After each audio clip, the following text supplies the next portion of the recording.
Welcome to Strung Out, the podcast that looks at life through the lens of an artist. Your host is the artist, writer, and musician, Martin Lawrence McCormack. Now here's Marty. Hello, everybody. Welcome to Strung Out, and I'm with Nora O'Connor. And Nora is a singer-songwriter that, if you're from Chicago, if you're in the Americana music community, the folk rock music, whatever that term is, you will have heard of her. You will know that not only does she have her own solo career, but she's one of those beautiful harmonies that you hear with a lot of groups. I mean, Nico Case and, working with Mavis Staples and a lot of the bands from the Bloodshot world. Yeah. So welcome back. Thank you. Glad to have you. And on this interview, we always like to talk a little more about the creative side of things, but I want to back up to where we were in the last interview, where you were talking about doing couch series, and you have kind of a cute name for it, but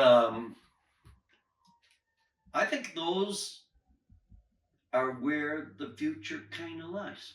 The living room shows. Yeah, I'm noticing like a lot of musicians that are doing the living room circuit around the country, a little bit older like me, and have put in a lot of time playing in clubs and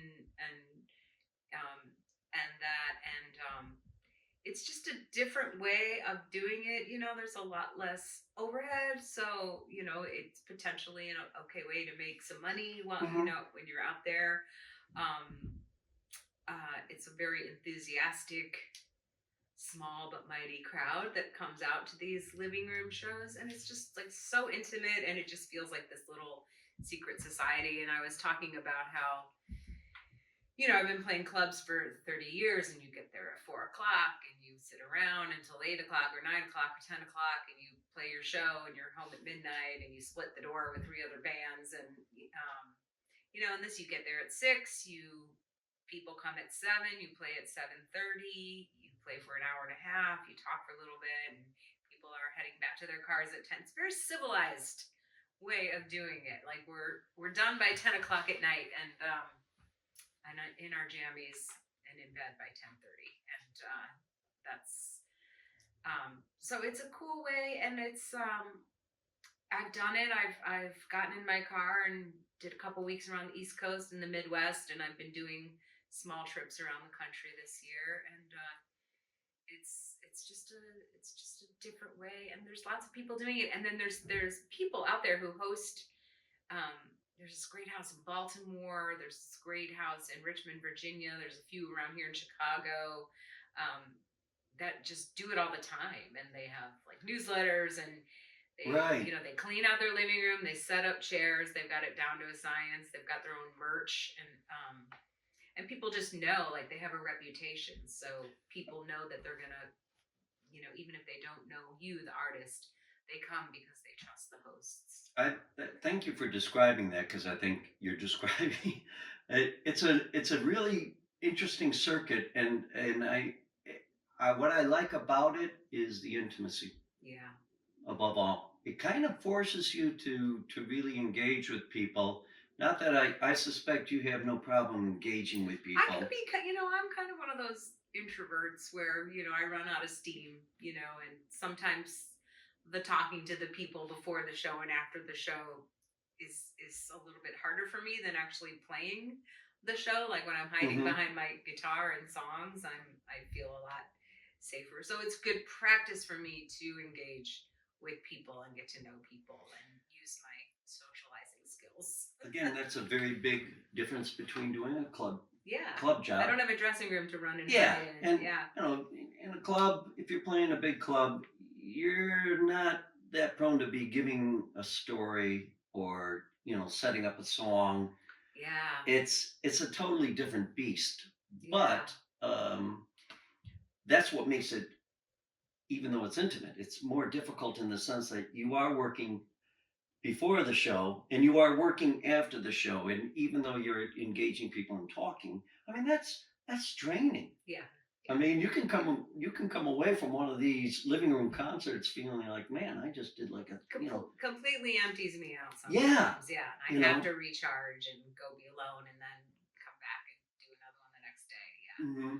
And I know that I didn't always know that about myself. I sometimes would keep going keep driving past the empty point and crash. So I just gotta, I gotta set boundaries. I gotta know when it's time to kind of reel it in and time to kind of step away, or, when you do these, are you doing these as a soloist then? You're going around? I've been doing them solo, yeah. How do you find that? Do you find your own good company? You say you're an introvert, so maybe that's kind of nice for you then? Yeah, I mean, it's, after playing a show, then I get to wake up the next morning and get in my car and, I love that part, like getting a coffee, getting in my car, listening to music or a podcast or calling a friend while I'm on the road. Like, I remember I did this living room tour last year, and I was doing the Midwest. I was driving to Minneapolis, and Jason Narducci, a fellow musician,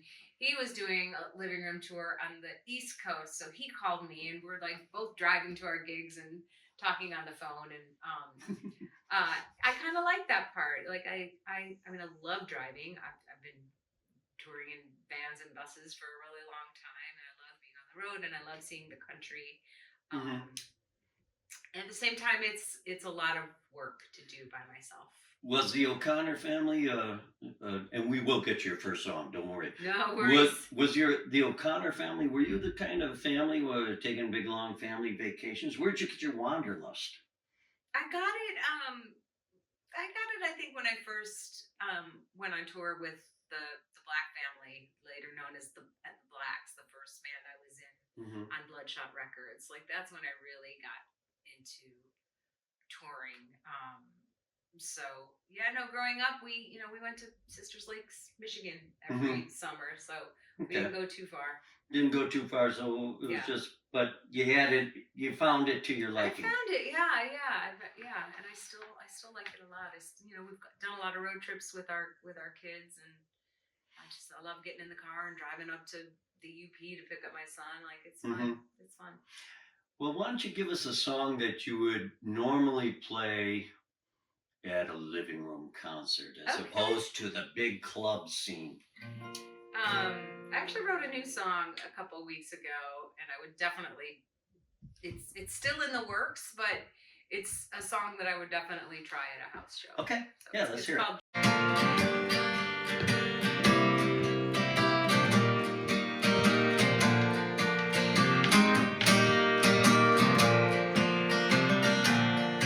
My talk is all dried up today. They're using and regret way. I feel each time I let it slip away.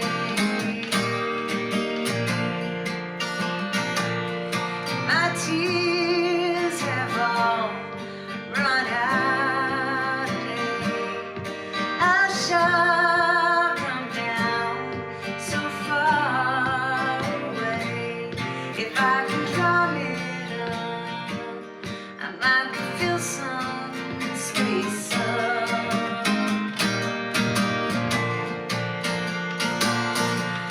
Worrying was a way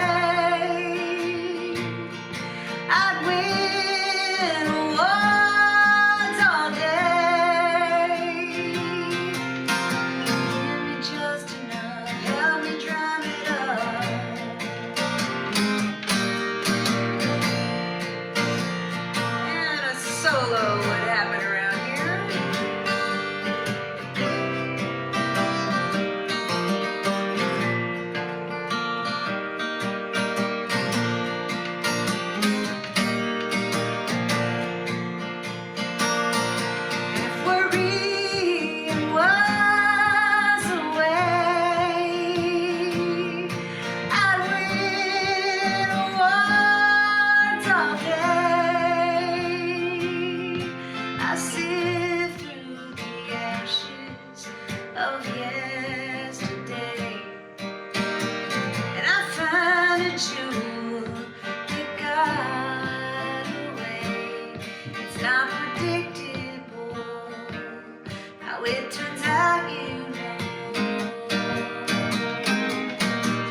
Very cool.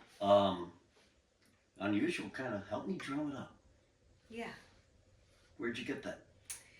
Well, I was thinking about like, how a lot of people are raised by warriors, and I was raised by worriers. Like my dad, bless his heart, he was just such a, he could worry about, it's just kind of It's this an Irish thing. it's an Irish thing, just like, and just growing up, his childhood was very like Angela's ashes, like so. Yeah. Like he was wet and cold and hungry his whole entire childhood, growing up in the country in Ireland, and and he just kind of passed that on, and and I got this chorus like, if worrying was the way, I would win awards all day. Like I'm a worrier too, so I just kind of ran with that, and just the idea of trying to like just drumming up the courage and the confidence to like have some faith, and not be so worried or not catastrophize things, but it's kind of drilled into me.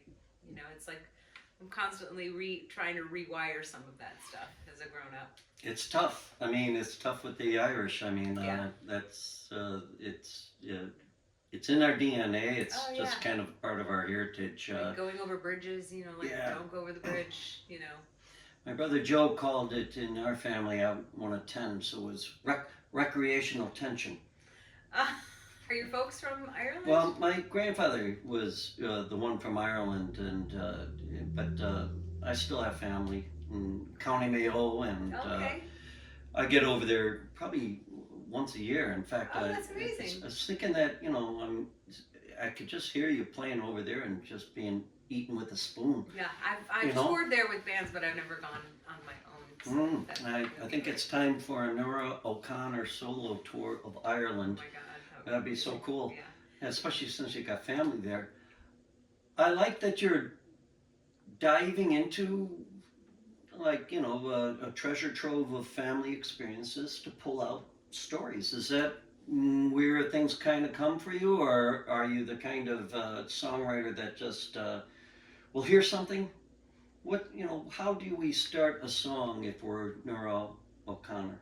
Well, a lot of times, for me, I'll just like start, strumming, da da da da da da, and I'll start like humming, and I'll start making vowel sounds and see what feels right, or putting my voice in different, and then kind of just start singing words or thinking about like a theme of the song that I have in mind. Sometimes I'll sing something really personal and have to like fictionalize it a little bit, but like I'm definitely, for better or worse, I'm kind of drawn to the sad love song as a way of healing, so I kind of go in that route a lot, but I'm trying more to like be a little bit more of a storyteller and like kind of write down some ideas for stories and see how I can turn them into songs. And so that's kind of neat. You're taking the story idea, like from beginning to end, like a little bit of a. That's kind of a new thing for me. I think, I mean, I've got 3 records that I've made over the past 30 years, so I can't say I'm prolific, but I do. But I like I've joined some like songwriting groups for accountability, like with Steve Dawson and a few other songwriters. We get together once a month or once every couple of months and like share a song, and I like that accountability. Like, and there's no feedback. We just come, we play a song, and everyone goes, good job, Steve, good job, Nora, good job, Gerald. Well, you're touching on something that I think is important for people that are trying to make get their way forward in songwriting, and the accountability word is important because it's so easy to kind of sit around and drift from one melody to another. Yeah, I have a lot of ideas. Right. And then you're, so finally, and that's why in the last interview, I loved when you were talking about, well, I told myself I was going to, put out an album of 10 songs, and you did it, Yeah. that kind of work ethic, um, and you say you have a lot of songs. How do you go about organizing that then into a work ethic? You have the songwriting group, but you do carry a pad of paper around with you with Nora O'Connor ideas? I do. I got a couple of notebooks that I keep handy, and I'm a real big fan of the voice memo of just if I'm driving and I have a little melody or a or like just like a catchphrase that I can build on and turn into a song. Like I'll record it on my voice memo, and I do a lot of home recording. Like I do.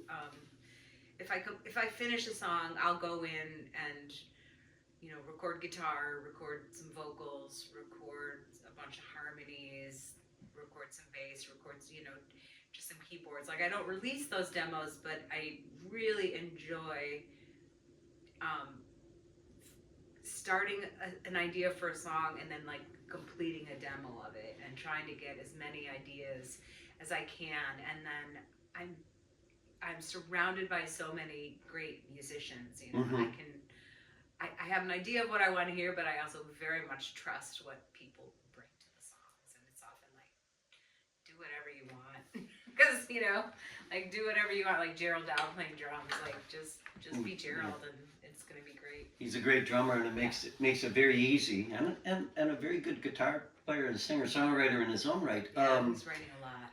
But, that's another good little bit of advice that you just tossed out there, is the idea of just allowing your creative process, kind of surrendering to some degree to the creative process of others. Yeah. To just be surprised to some degree, right? Yeah.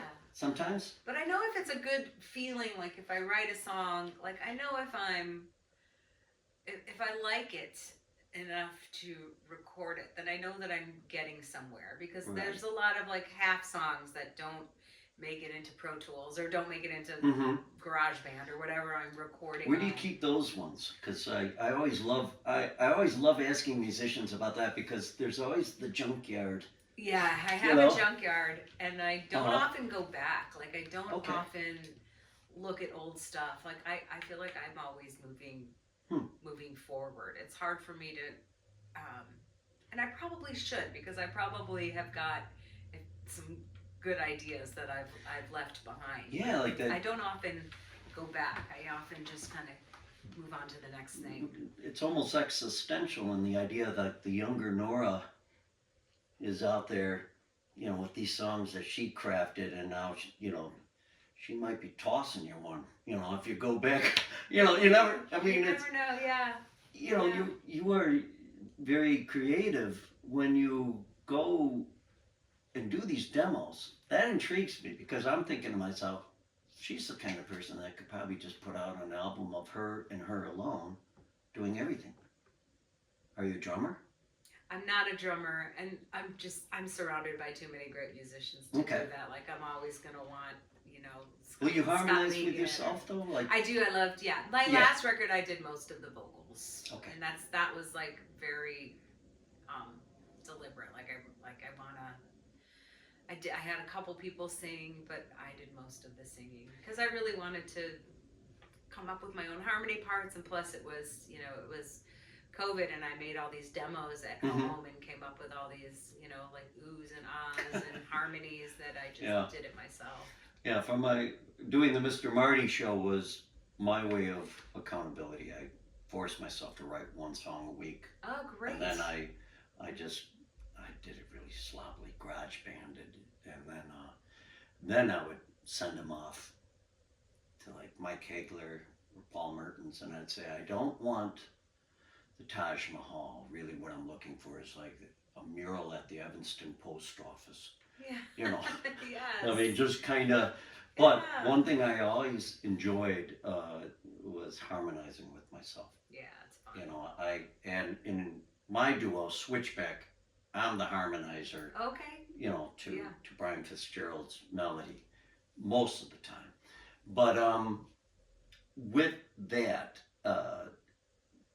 are you working on a future project right now? I know you're about to go out on the road. You're talking like this fall sounds like Yeah.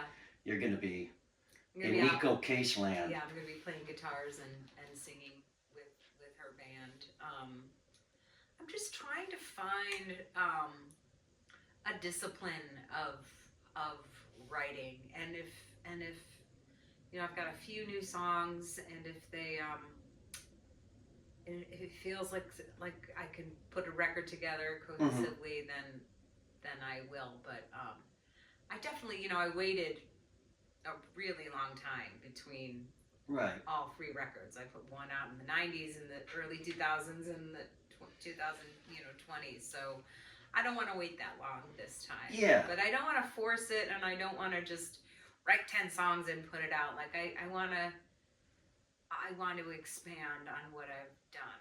And it's it's still going to be like bass, drums, guitar, Yeah. keyboards, and Hammond, and maybe like some pedal steel. It's still like I still kind of have this certain sound that I like. So I'm not like going into electronic music, but how can I challenge myself? Well, yeah. I hope you don't veer too far away from the Americana thing, I because won't. your voice certainly I don't is know how suited to. for it. Though I could hear you cutting a modern Irish album. I mean, it's just. I thought about that before I made my last record. You might that have I to s- talk more about off camera about getting into your roots, but Yeah. and the Irish music community in Chicago. That's a whole other dimension, and that you might have a lot of fun with. But let's have you do another song right now, Okay. and then we're going to go to a little break, and then when we come back, I want to get into even a little bit more about your songwriting, and also just kind of some advice, as especially for female singer-songwriters and performers. Just tricks of the trade that you have picked up over time. Does that sound all right? That sounds great. Cool. That sounds All right. So we're on Strung Out with Nora O'Connor, and it's NoraO'ConnorMusic.com, That's right. and you'll see it flashing all over the screen. Yeah, follow the finger, and get on her schedule, because you're going to find out where she's going to be playing with you. And before you do it, one thing that popped into my mind when you were talking about songwriting was, I think it was Nico Case. I think it was her that I just heard one time driving somewhere across Nebraska or something, where she was being interviewed, but talking about the idea of a 2-minute song. And I thought, oh, that's kind of an interesting idea, that you talk about like forcing yourself to do something in 2 minutes, and 2 minutes alone. I thought, well, that's an interesting concept. But forcing yourself, or I hear you. I mean, you can't really shoehorn yourself into a song, can you? Yeah.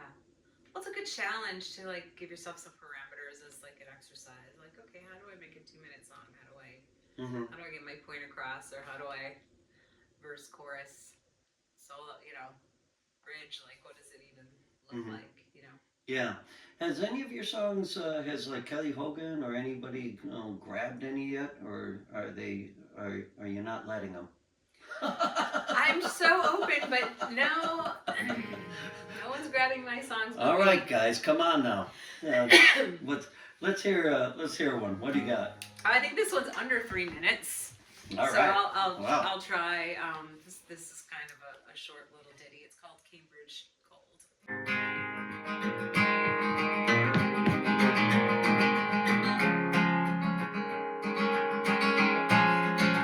Cambridge Cold, you saw me there. What was it called? Inman Square, and the bronze was everywhere.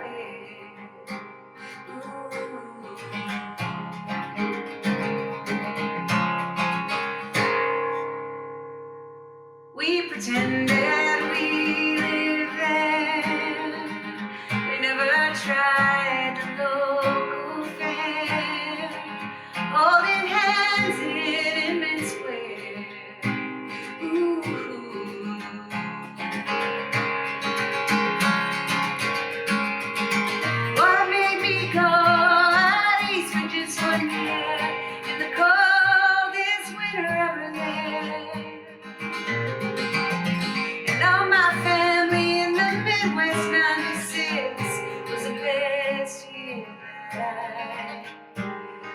up and left you.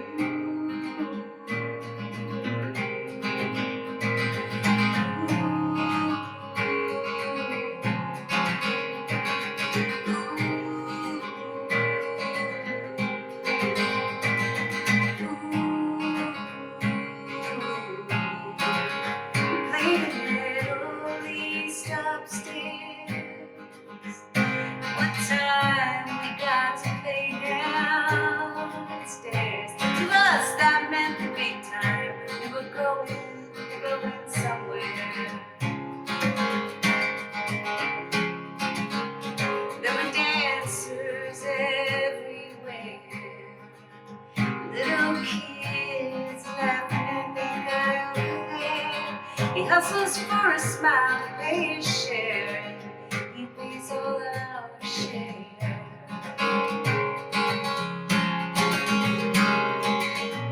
But my feet back on the ground wasn't all for none I'd found. Till I finally came around and off I go. I'll be better off back here at home.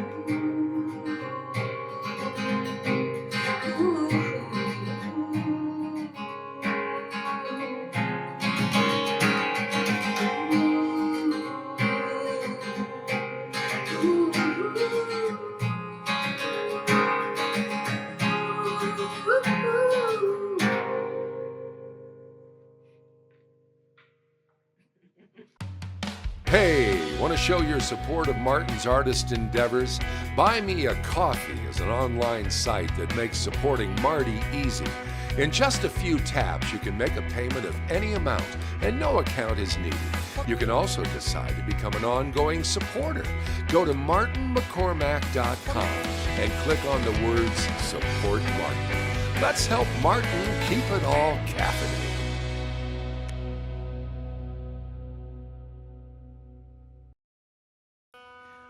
Hey everybody, we're back and we got Nora O'Connor here tuning her guitar. That's right. And 'Cause I hope you keep that inadvertent dramatic pause in that song. Oh, I forgot the lyrics there for a second. But it's, you know, yeah, I knew you did, but then I was like, wow, that kind of works. So sometimes, you is know, that Cambridge Cold? Cambridge Cold. Cold, Cambridge C-O-L-D. Cold, yeah. It's Is kind of that- about someone who moves out to Boston for about a year, tries it out, and Got it. runs back home. Like, just doesn't quite fit in or make it. Was this a friend or was this a real life thing? Or? It's just kind of made up. Like when I was writing songs for the last record, I was going on one of my little COVID walks, and I ran into a woman down the street who introduced me to her friend who had said that she had just moved out to Cambridge, and she lasted a year and she came back home. So I just kind of made up a story about it, and I had really fond memories of playing at this place called the Middle East in Cambridge when I was in the Blacks and when I was in Andrew Bird's band, and they had like a little coffee shop upstairs, but then they got the bigger room downstairs, and like when we got to play downstairs, I thought, we've made it. Like, this is so cool that we're playing the Middle East downstairs. It was, rock club. It was great. So you created a fictional but yet a kind of a little memory kind enshrined of combine some sort of thing. memories and some just made up thoughts, because I've lived in Chicago my whole life. I went to school in Southern Illinois. Like I've always lived here, and just admire people who can like get up and move around the country, and and that's I don't want to move, so it's fine, but it's always like, how was it, or how's California, or I get very excited for people who are brave and just venture out into the world like that, and I do it in my own way by touring, Yeah, I think touring for me is maybe how I can get away from, I never grew up in the city, so it's very strange for me anyway, and I always... Are you local? Did you grow up around? Well, I grew up in Woodstock, Illinois, on a that's right. small little farm, and yeah, wow. And then I spent my summers out, as a kid in Wyoming, and Oh wow. my grandmother was born in a log cabin in Montana, and so even with Switchback, I'm constantly kind of, you know, I'm probably about 1,500 miles too far east. But the thing is, where I can kind of feel happy, I guess, is I can go out on the road and then come back. Yeah. There's something nice about the Midwest, and and there's something kind of grounding about Chicago. I think it's maybe because you can get on a plane and fly to any part of the country, get back Totally. in a timely Yes. fashion without, Yeah. killing yourself, Yeah. And I'm admiring the fact that you are going out on the road, though, and you're doing these living room concerts. You're also writing a lot of scenes. I mean, if these are the songs that are coming out, I'm just curious with you. Are you, you know, when you craft a song and you start out with this melody line and everything like that, where do you then just kind of fit the words? Is it the kind of thing where you're just going to take a song phrase, a snippet, and then just say, okay, I'm going to make this into a song, or are you going back into your past, or are you writing a song about your husband? I mean, where does it come from? And you said that not to pile it on too thick, but I mean, you tend toward the melancholy. Yeah. So is that just kind of a launching pad, or do you feel It that is, and just I'm as trying to get out of that. But I love singing sad songs. I love listening to sad songs. There's something Mhm. healing about kind of exploring, heartbreak and heartache and and loss, because those are very impactful things that happen in your life. Your Cambridge Cold. I mean, I picked up on that. We played the Middle East upstairs, and I that sounded pretty. I mean, celebratory. Yeah. So I wouldn't accuse you of being oh, my cat died, and Yeah. I didn't even have a cat, but Yeah. you know that kind of thing. You're certainly. I mean, there's a Well, difference. sometimes I write that kind of stuff Mhm. just to like get it out of my system to kind of get to something else. Mhm. That songs that people don't even hear. Like, well, this is a little too personal. Why don't you keep digging, or think of a story or something. So When you think of a well-rounded singer-songwriter, is there any person that springs to mind that you go, oh, you know, huh, you know? yeah, there's a lot. There are a lot. That's like one of those questions, like, what's your favorite song? But um, like, there's new artists like Waxahachie. She's just making really beautiful music, like very I mean, not I'm not gonna say simple, but in that it's it's it's melody, it's harmony, it's acoustic guitar, electric guitar, bass, drums, pedal steel, maybe some strings, maybe Mhm. some, like that. Just really well thought out song. She's a really great songwriter. Big fan of Jeff Tweedy's. What am I listening to right now? Um, I think of like even people who are local, like someone like Steve Dawson, who writes really beautiful songs and Mhm. works really hard at it. And I sometimes feel like, am I really working hard at this? Because sometimes they just come out. Sometimes songs Right. just like, okay, I guess that's a song because I'm enjoying myself and I like this little ditty. And Yeah, and it comes together for you. I mean, and when you have it come together, how do you know it's done? um, that's a good question. I've only made 3 records, and I want to stop you right there because 3. yeah. I mean, Yeah, you're making I it made sound 3 like records. you I make know. it sound like I'm such you know. I'm so hard on myself sometimes because Folks, this lady made it's like 30 songs. I mean, and then you got more. I mean, come so on. nice. Thank you. But still, they're go so ahead. spread out though. But I really have to trust. Like with this last record that I made it with Alex Hall, who's a drummer. Mm-hmm. He's a drummer with Joel Patterson. He's my drummer. He's a drummer in the Flat Five. He has a recording studio called Reliable Recorders, and he like really helped me just kind of trust myself. Like, Okay. with there was some there's a few things on the last record like, oh, I wish the harmonies were a little bit higher, but Mm-hmm. I tried to make it a gentle process. Okay. Making this last record. And this one time I walked into the studio, I was like, Alex, I don't think I could do it. He's like, we're doing great, we're doing this is happening. Like, trust Yes. the process. That's the Irish. Trust yourself. Yeah, totally. There's my worrying ways. Oh, but, it was good enough. or just If only I could do it just again. I mean, there's that Irish, it's, we're our own worst enemies when it comes to that sort of thing sometimes. And sometimes I've been like, intimidated by the people that I work with. Like, sure. How dare I write a song? Like, look at these people. They're huge. And, yeah. but I'm just me. And like, I can only do what I can do. Like, I can only write a song that I can write. And we all can't be stars, Yeah, well, that's part of, I think,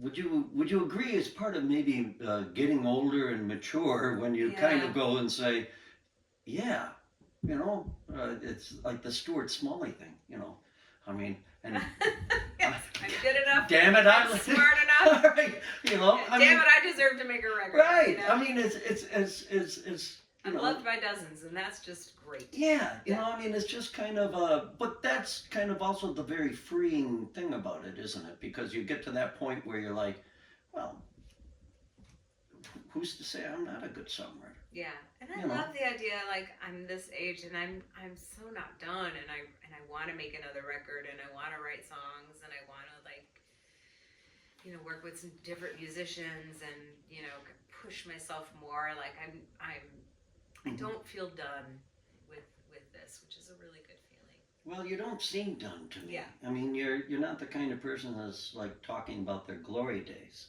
Yeah. And I think that's really cool. Yeah. And with that in mind, I did in the last interview kind of say, you're now in your sage, you're kind of getting to that point where you've learned a lot so far. Yeah. And, just, dispense a little, if you saw the younger you coming up to you right now, and you picture her down there just coming from the Rolling Stones cover band gig, what advice would you be giving her right now? I think I would be telling her, that you do have a lot to offer, and and just keep at it. There's just like lower your expectations, but also keep working hard at it, and also like learn how to play with others, learn how to be with others, learn how to be a good team person or a good support person in a band or in a group. Finish that damn song. Are we going to see an album of yours that's going to have, Kelly Hogan, Nico Case, and Jeff Tweedy backing you? Oh gosh, in my dreams. Why not?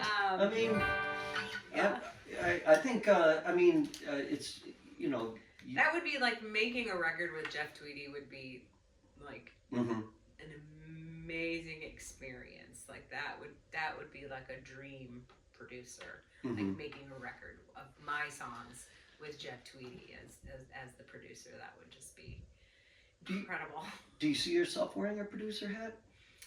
I think I could. Yeah, I think I could. Maybe if I make another record and I've been in the studio a lot. I don't know if I have the personality for it. Like, I don't know if, but I can, but maybe. Yeah, you strike me as somebody that doesn't scream that often. No. No, I don't. I mean, you know, I you don't. seem pretty. I think you would be, one of those kind of producers. I might be a little too wishy-washy for it, but It is funny. I think when you do wear the producer hat, though, you have to kind of. have you done it? I have. Yeah. But it's you have to be the producer. Yeah. I mean, that's the only thing that kind of Yeah. sucks about it is Yeah. you have to make a decision, and you're thinking to yourself. I mean, there is that little, again, it's the Irish. I don't think the Germans have this at all. But in the back of your mind, you're thinking, who the hell are you to be saying, bring that up, or Yeah. have this harmony? But then, you overcome I that. mean, I felt like I was a big part of producing my last record. Like, I made a lot of the decisions, and I felt really, and Alex helped me, but I really felt like I was kind of the leader of that whole process, that whole experience of making that record. It was just, Alex was. I bill it as co-produced by me and Alex because because his ear was always on. He was always listening to every take as the engineer, and so that kind of put him in a producer role. But I liked knowing what I wanted from my record. Like I liked wearing those shoes. Yeah. Well, I want you to play us out, and I also want you to come back because I want a progress report. Okay. Because I think you. I can use the accountability. So yes. thank you for the invite. I'm giving you an accountability. Yes. Because I see in you, I see a lot of me, but I also see, I see something that, you have the voice, you have the chops, and you have this wonderful, rich background of experience. What a gift you're giving to our community just by being here in Chicago and playing. And I hope, folks, that you come see Nora at one of her gigs, and I hope you sign my petition to go and have as many artists backing her. With you'd have to get like Gerald Dowd, or it would be fun to kind of have him again drumming for you, and maybe try. Yeah, he's playing a show with me on June 28th. We're playing a street festival in Evanston, this Main Street Arts Fest, and I put together like a rock band because I want to rock. See, I like that about you. Pull out my electric guitar. Yeah. I want to play a little harder. I want to sing a little harder. Maybe do some Badfinger, like I want to rock a little bit. Enough of this soft rock stuff. I want to.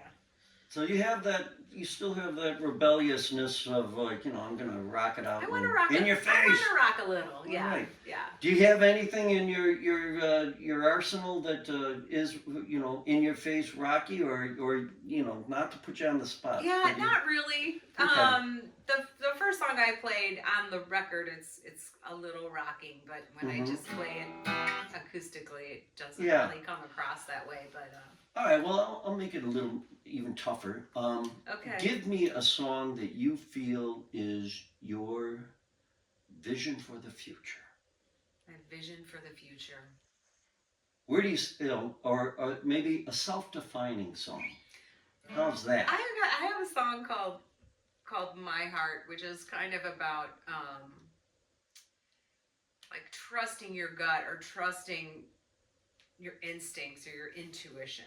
And I think that it's taken me a long time to trust my gut, to trust my instincts and my intuition. So this song is just kind of a reminder to, like, you have a feeling about this, go for it. Like, don't doubt yourself. Like, just keep kind of moving forward with an idea or a conversation or a whatever it is. And so what's the title? it's called My Heart. My Heart. Yeah. Well, before Nora plays that, I want to thank you again. Thank you for having me, Marty. This has been really fun to You're I very spend a lot easy. of time at home alone, so it's nice to just talk about music and the business and songwriting. I'll have you back, and you're welcome anytime. Thanks, And just a fellow Irishman on this, and really just somebody that's following, and as I like to say, you're serving the muse. So, But let's hear you play My Heart. Okay. And folks, once again, the great Nora O'Connor. Thanks, Marty. Hold on. Yeah, Hold I was just gonna say, and well, she's got that ear, so she's tuning that puppy up.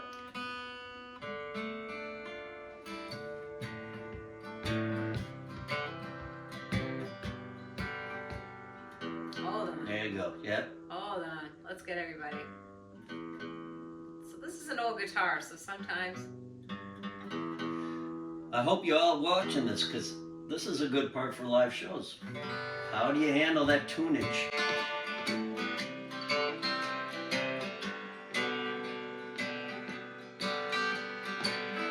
My heart, why do you deceive me?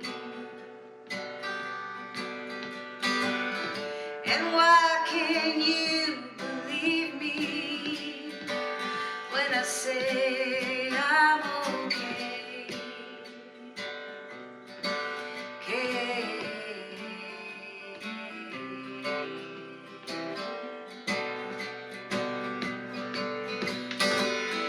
Why do you harden with fear? I'd love to take you out and rinse you off, my dear. And I can tell by the way you're keeping time, I've something on my mind. And you're always here to remind me where to find me. Yeah. Oh.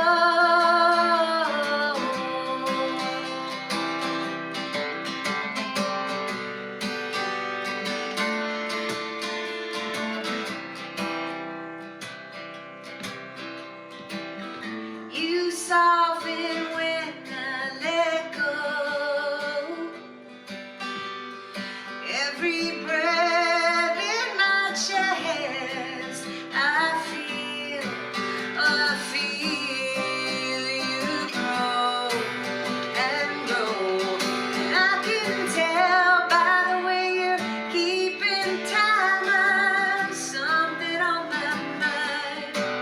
And I love the way that you remind me where to find me.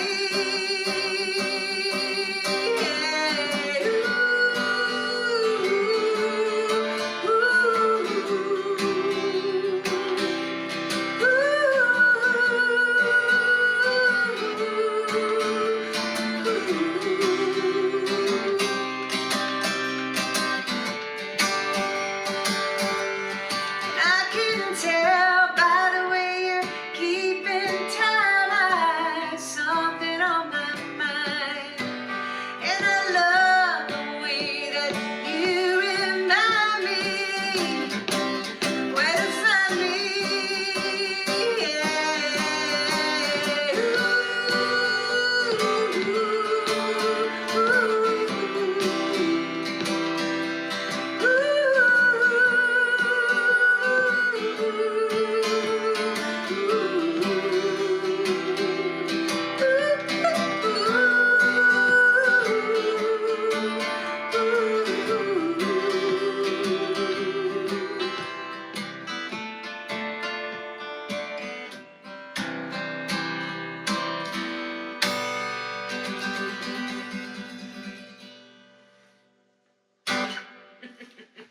Thank you for listening. For more information about this show or a transcript, visit martinmccormack.com.